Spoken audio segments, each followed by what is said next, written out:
साहब, लोनिया साहब की उपलब्धियों के बारे में थोड़ा बताइए जो उन्होंने की।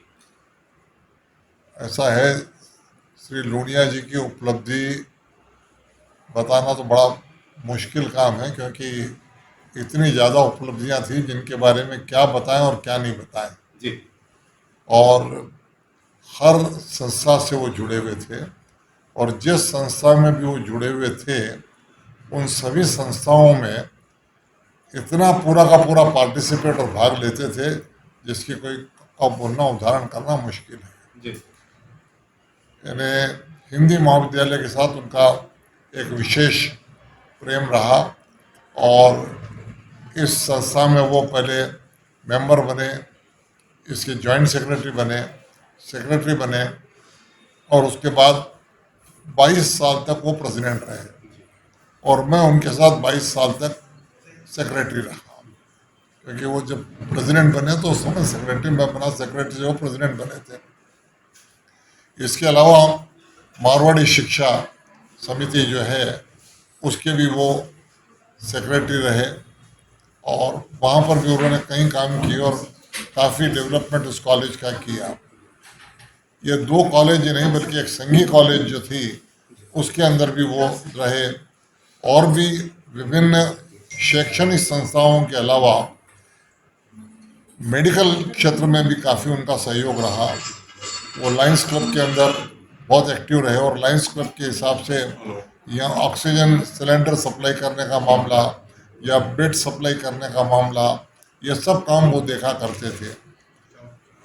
भगवान महावीर हॉस्पिटल जो है उस हॉस्पिटल के भी वो चेयरमैन रहे, और भी कई संस्थाएं ऐसी थी जिनके अंदर हर जगह, चाहे वो सीसी शराफ हॉस्पिटल थे उसमें भी वो जुड़े हुए थे। सामाजिक संस्थाओं में राजस्थानी प्रगति समाज के वो अध्यक्ष रहे, और कई सालों तक उसमें जुड़े रहे, और उसका काफ़ी लंबा चौड़ा डेवलपमेंट उन्होंने किया। तो ये सब नमूने की चीज़ें थी। यानी हिंदी डिपार्टमेंट या हिंदी की भाषी संस्थाओं के अंदर भी उनका बहुत बड़ा योग था। हर पत्र पत्रिकाओं में हिंदी के बारे में उनका बहुत ज़्यादा सहयोग रहा। तो इस नमूने से उनका जो काम था काफ़ी, यानी ये समझ लीजिए कि चलती फिरती एक इंस्टीट्यूशन के रूप में वो अपने आप को काम करते थे। तो अब और बात ज़्यादा क्या बताएं उनके बारे में। एक बहुत बड़ी क्षति है। धार्मिक क्षेत्र में भी उनका बहुत बड़ा ध्यान रहा, चाहे दादावाड़ी की बात करो जिसके अंदर हमेशा थे, कोठी के जैन मंदिर की बात करो, या जो आलेर के अंदर जो मंदिर है उसकी बात करो, तो हर जगह पे इनका इन्वॉल्वमेंट था। और इनको यानी जैन समाज की तरफ से जैन रत्न की उपाधि भी मिली थी, और कई नमूने के उपहार वगैरह इनको मिलते रहे, और रिकग्नाइजेशन इनका अच्छा रहा। गांधी पीस फाउंडेशन के साथ जुड़े रहे, गांधी दर्शन के अंदर और खादी वगैरह के अंदर भी काम काफ़ी उन्होंने किया। तो आंध्र प्रदेश का मारवाड़ी फेडरेशन उसके अंदर भी वो जुड़े रहे। तो कई ऐसी संस्थाएं थी जिनका उल्लेख करें तो अभी लास्ट क्लास में तो ये बताया जा रहा था करीब 80 से 90 संस्थाओं से वो जुड़े हुए रहे, और हर जगह पे उन्होंने अपना कंट्रीब्यूशन किया। आज उनके जाने से काफ़ी बड़ी क्षति हुई है, परमात्मा उनकी आत्मा को शांति प्रदान करे। धन्यवाद साहब, क्या बहुत बड़ी विरासत भी छोड़ गए आप लोगों के लिए कि और आप आगे बढ़े। अब ऐसा है, उन्होंने जो काम कर सके हम तो ये कल्पना नहीं कर सकते कि हम उतना काम कर सकते हैं या नहीं कर सकते। और ठीक है कि उन्होंने कई लोगों को तैयार किया, हर इंस्टीट्यूशन में जाते उन्होंने सेकंड जनरेशन के लोगों को तैयार किया। वो लोग उसको उनके नाम से लेके चलाएंगे।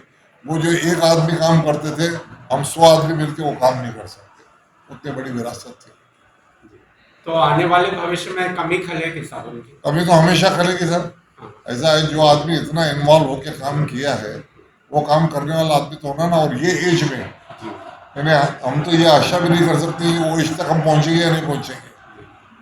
और स्वभाव के रूप में उनका स्वभाव कैसा रहा? बहुत अच्छा स्वभाव था, हर एक के साथ हंसते खेलते। यानी उनके ऐसे स्वभाव से ही मैं परेशान था कि कोई भी आदमी उनके पास चला जाता, उस आदमी को वरदान दे देते, अच्छा हाँ चल कर ले। वैसे ठीक है, राजा लोगों का स्वभाव वैसे ही रहता है, क्योंकि उनका काम करने का ढंग उसी नमूने का रहता है, वो किसी का नुकसान करना नहीं चाहते। तो वो वरदान देते तो आप भी ऊपर उठा देते थे उस आदमी को। कर कुछ नहीं कर सकते ना। अगर वो, अगर मेरे अध्यक्ष है, उन्होंने अगर आदेश दे दिया ये करना है, तो मेरा उसको मानना मेरा फर्ज है, और मैं मान लेता था, करना ही पड़ता।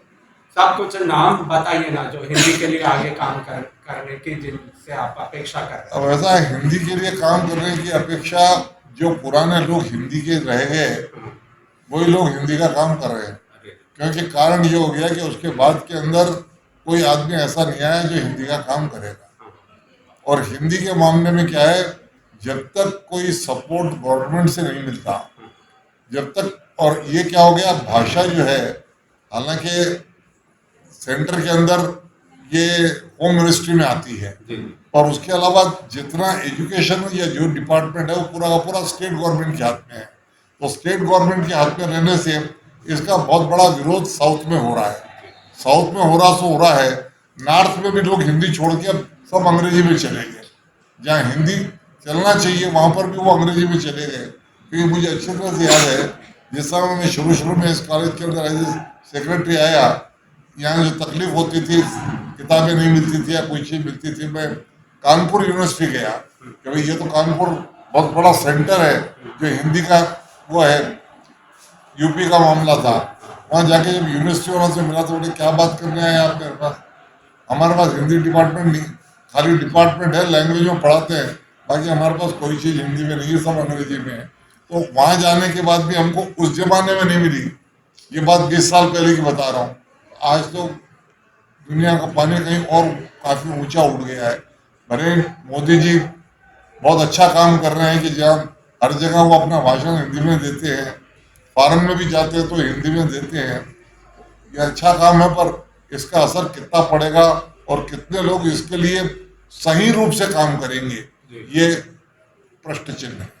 फिर भी आप लोग बहुत प्रयास कर रहे हैं ना सब वर्षों से, और उसमें सफलता नहीं मिल रही ना। आज एक बता रहा हूँ, आज भी हम हिंदी माध्यम से इस महाविद्यालय के अंदर इंटरमीडिएट हिंदी मीडियम है मेरा, बीकॉम जनरल हिंदी मीडियम है मेरा, बीए हिंदी मीडियम है मेरा, एमए हिंदी मीडियम है मेरा। ये 4 रहने के बावजूद बच्चों की संख्या नहीं है। अब कितने दिन तक कोई आदमी लॉस बर्दाश्त करेगा। आज मेरे पास इंटरमीडिएट में 15 बच्चे 20 बच्चे हैं, बीए के अंदर 10 बच्चे हैं, बीकॉम में 10-12 बच्चे हैं, एमए के अंदर मुश्किल से 7-8 लोग हैं। तो इस नमूने का अगर अटेंडेंस लोगों में पढ़ने की रुचि तो पढ़ने वाले में चाहिए ना। अगर वो जब तक नहीं रहेगी, उसके बावजूद भी हम दूसरी जगह से जो कुछ बच जाता है वो उसमें डालकर इसको चला रहे हैं। आज इस संस्था को 63 साल हो गए, 63 साल तक अगर हम इस संस्था को चला रहे हैं और हिंदी माध्यम को जिंदा रखे हैं, अथवा अन्यथा तो ये इंस्टीट्यूशन बिल्कुल बंद होने वाली थी।